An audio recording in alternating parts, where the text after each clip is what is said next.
Terima kasih sudah mengklik video ini. Yuk dukung channel ini dengan cara like, komen, dan subscribe. Dan jangan lupa nyalakan lonceng notifikasinya supaya Sobat Rusni nggak ketinggalan video lainnya. Tadi kan sesuai dengan tema kita hari ini, Dok. Boleh dijelasin nggak, Dok, apa itu hemofilia? Dari tanda dan gejalanya, Dok, apakah bisa terlihat gitu, Dok, pasien yang mengalami hemofilia ini? Untuk dilihat dari ini, Dok, segi usia nih, Dok, ya. Kan ada anak-anak sampai dewasa nih yang paling banyak ini di rentang usia berapa, Dok?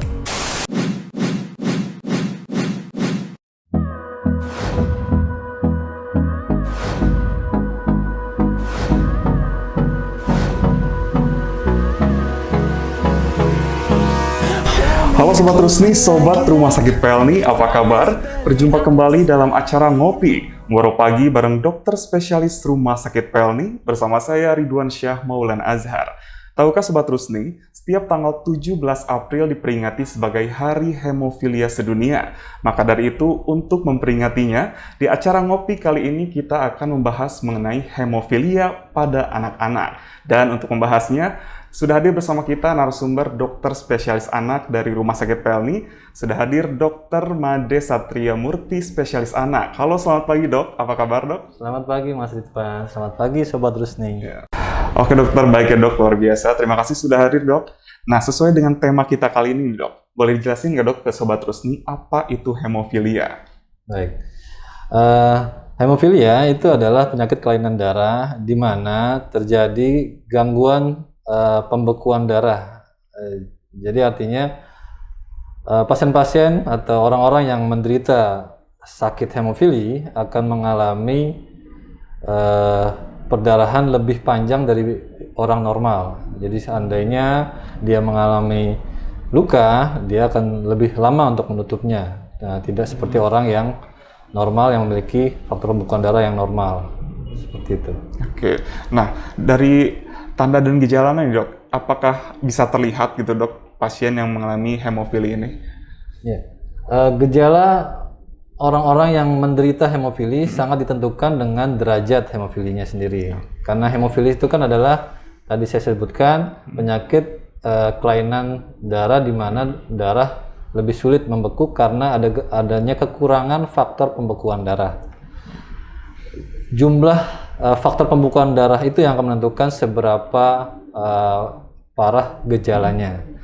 Kalau yang ringan, mungkin akan kita lihat seperti orang normal biasa. Dia tidak akan,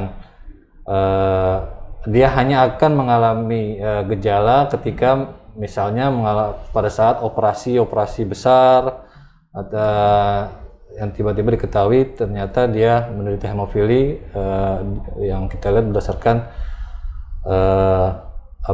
luka operasi yang tidak lama berhentinya, perdarahannya lama berhenti, atau mungkin pada saat sunat yang gampangnya itu sunatan ternyata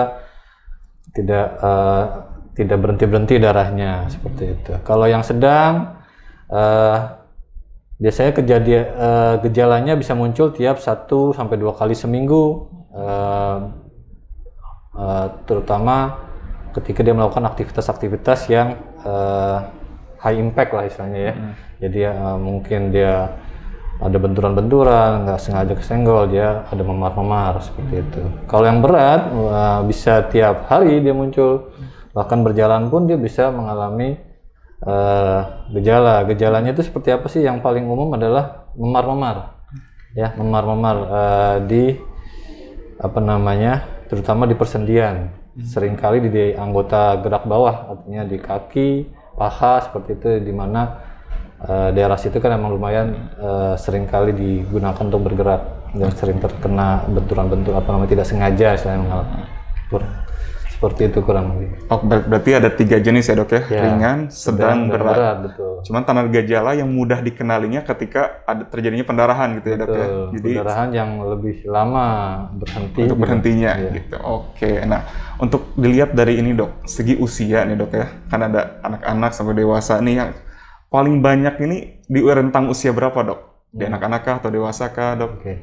Jadi untuk menjawab pertanyaan itu kembali ke apa sih hemofilia. Jadi hemofilia itu tadi adalah penyakit kelainan darah yang dia diturunkan. Jadi dia sebagian besar penderita hemofilia ini mendapatkan penyakit ini dari diturunkan dari ibunya, dia diturunkan dari orang tuanya. Artinya dia terkait kromosom. Jadi itu karena dia diturunkan sehingga otomatis penderita penyakit ini akan lebih banyak pada anak-anak. Artinya akan dimulai dari masa anak-anak ya. Penderita-penderita dewasa adalah penderita-penderita hemofilia yang sudah melalui masa anak-anak, artinya gitu ya. Hanya sebagian kecil saja, ada sekitar kurang dari 30% hemofilia bisa terjadi spontan pada masa dewasa. Tapi sebagian besarnya dimulai dari masa anak-anak karena tadi faktor keturunan tadi. Oke, jadi sudah bisa dilihat atau dikenali sejak anak-anak ya dok ya. Betul. Oke, balita juga bisa terjadi di balita ya dok? Malah kalau yang berat memang di masa balita yang akan kelihatan karena balita cenderung ketika mulai dia berjalan akan sering banyak jatuhnya. Kalau yang normal jatuh ya biasa aja. Tapi kalau yang pada hemofilia, terutama yang sedang berat, sudah akan kelihatan itu memar-memarnya. Jadi akan langsung dikenali pada saat mereka di usia toddler itu, usia balita tadi. Iya, memang betul ya dok ya. Memang rentang usia itu lagi aktif-aktifnya. Iya, jadi akan langsung terdeteksi biasanya kalau yang sedang berat. Untuk yang ringan mungkin akan tidak langsung kelihatan karena pada yang ringan kadar faktor pembekuannya masih cukup banyak sehingga perlu trauma yang cukup besar untuk membuat gejala seperti itu. Oke, nah dok kan barusan dari rentang usia ya dok ya. Nah dari jenis kelamin ada perbedaan nggak dok prevalensinya lebih banyak laki-laki kah atau anak perempuan kah? Baik.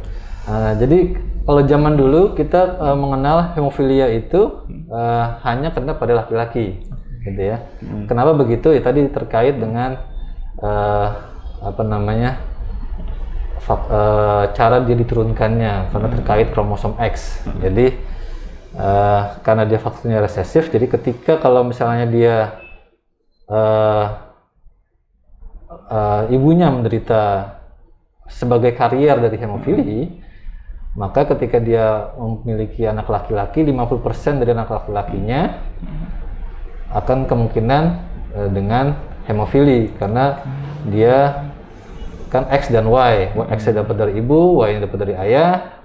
Karena X-nya ini jadi faktor dominan, dia akan muncul di si laki-laki. Sedangkan kalau pada wanita, dia hanya akan menjadi karier. Ya, walaupun sekarang ini juga ditengarai, artinya walaupun sebagai karier pun tetap harus dinilai faktor pembekuannya. Karena kadang-kadang karier pun juga mengalami gangguan dari faktor pembekuan. Ya, jadi ada juga sekarang wanita hemofili karier yang juga mengalami simptom seperti hemofilia pada laki-laki. Gitu. Jadi utamanya sih pada laki-laki. Lebih banyak pada laki-laki ya dok ya, dan perempuan itu lebih pembawa karirnya gitu ya. Oke. Nah, tadi kan sudah dijelaskan ya dok ya, tanda dan gejalanya, penyebabnya ya dok ya. Nah, tadi mungkin Sobat Rusni jadi penasaran nih dok, apa yang harus dilakukan gitu kan ketika anaknya ternyata memiliki tanda dan gejala yang tadi sudah dokter sebutkan. Baik, jadi pertama kalau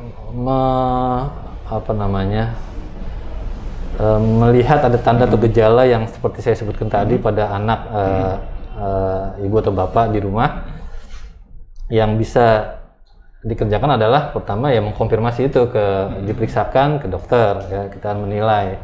Yang paling sering saya temui yang kemudian orang takutkan mengalami hemofili itu adalah gejala mimisan seringkali itu pada bayi, anak gitu kan, seringkali kita temui anak-anak yang mengalami mimisan berulang. Nah, itu yang sering ditakutkan orang tua bahwa takut ada penyakit kelainan darah, yaitu hemofili ini.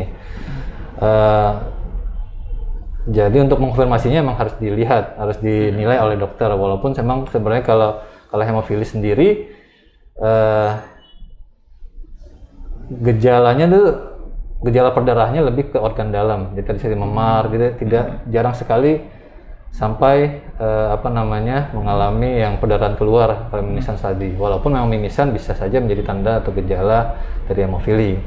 Jadi untuk memastikannya ada beberapa rangkaian pemeriksaan yang harus kita lakukan untuk bisa memastikan dia bukan hemofili.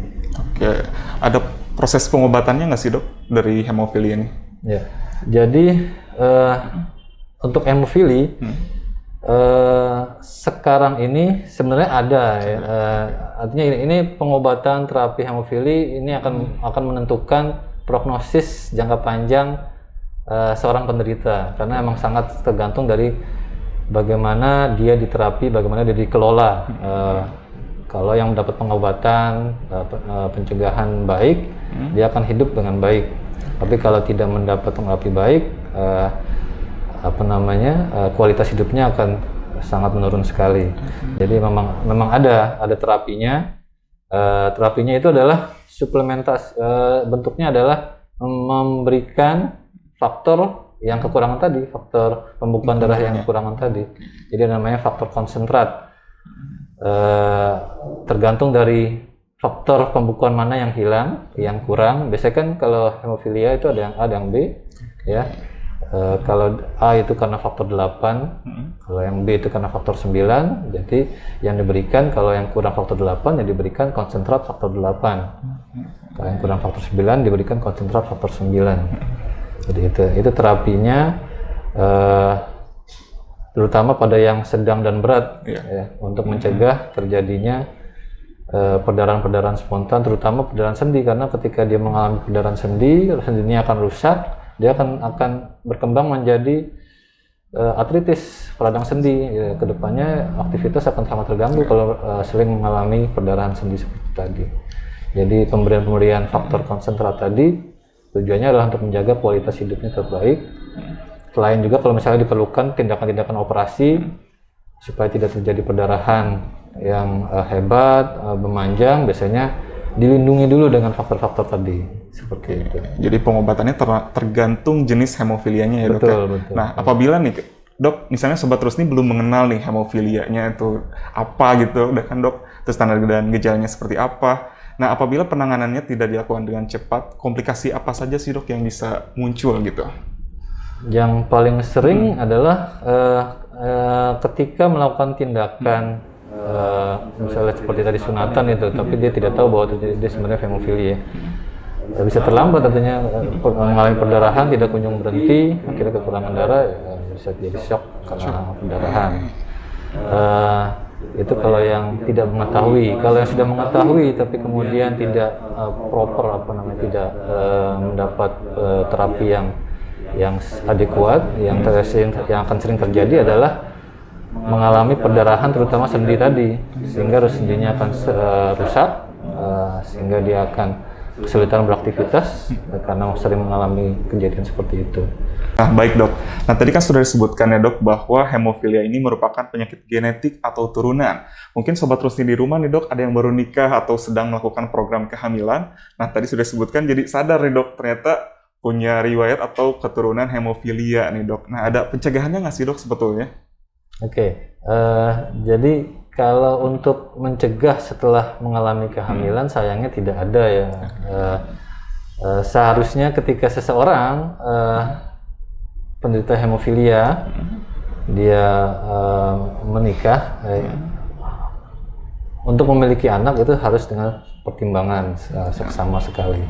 Dan ketika dia memutuskan untuk memiliki anak, yang itu tidak bisa kita istilahnya, itu kan sangat manusiawi ya. Nah, dia terpaksa memang harus menerima kemungkinan resiko tadi, bahwa ketika misalnya si ibu adalah karier, ya, jadi dia harus menerima resiko bahwa 50% dari kemungkinan anaknya yang laki-laki akan menderita hemofili.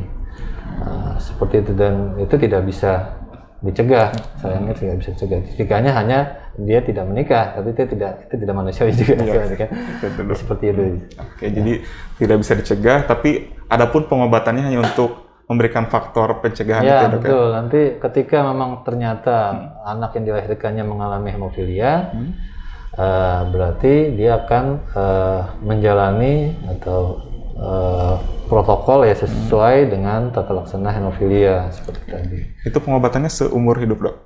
Seumur hidup. Seumur hidup. Ya, karena emang sampai nanti mati pun ya tetap faktornya nggak berubah biasanya. Misalnya dia ringan ya ringan, terus sedang terus berat ya berat terus seperti itu. Tapi pengobatan ini untuk mencegah perburukan ya, Dok? Iya, mencegah komplikasi tadi. Jadi supaya ya tadi dia bisa hidup normal, memiliki kualitas hidup seperti layaknya orang-orang yang lain yang sama yang normal seperti itu. Jadi untuk Sobat Rusni di rumah yang merasa mungkin memiliki penyakit tersebut tetap bisa hidup produktif ya anak-anaknya ya, Dok ya. Baik. Oke, Dok, nih sebelum kita tutup nih, Dok, ada yang mau disampaikan nggak, Dok, ke Sobat Rusni khususnya yang memiliki anak-anak yang memiliki hemofilia, Dok? Oke, baik, terima kasih. Untuk Sobat Rusni yang memiliki anak dengan hemofili, bisa saya sampaikan bahwa penanganan hemofili di Indonesia sudah jauh lebih baik dibandingkan tahun-tahun sebelumnya. Kita sudah memiliki modalitas terapi seperti layaknya di negara-negara maju. Tapi yang lebih penting dari itu adalah lakukan pencegahan, proteksi terhadap anak-anak sobat supaya tetap bisa terjaga kualitas hidupnya dengan baik. Pesan saya juga untuk Sobat Rusni yang merasa memiliki anak-anak dengan gejala hemofili dan belum dipastikan, coba datanglah ke dokternya masing-masing untuk dilakukan pemeriksaan untuk memastikan apakah gejala-gejala yang dialami oleh anak tersebut benar hemofilia atau bukan. Mungkin itu aja. Oke, baik, luar biasa. Terima kasih Dokter Made sudah hadir di acara ngopi kali ini. Nah, Sobat Rusni tadi udah ngedengarkan penjelasan dari narasumber kita yang luar biasa mengenai apa itu hemofilia. Bagi Sobat Rusni yang ingin memeriksakan diri atau berkonsultasi dengan Dokter Made, silakan datang langsung ke Poliklinik Heritage Rumah Sakit Pelni setiap hari Selasa dan Kamis mulai pukul 12 siang. Dan untuk informasi lebih lanjut, silakan hubungi nomor yang ada di deskripsi box. Sobat Rusni juga bisa follow akun Instagram kami di RS Pelni. Jangan lupa juga untuk like, komen, dan subscribe kanal YouTube kami di RS Pelni. Terima kasih atas perhatian Anda. Jangan lupa untuk saksikan ngopi selanjutnya. Terima kasih Dokter Made. Salam sehat.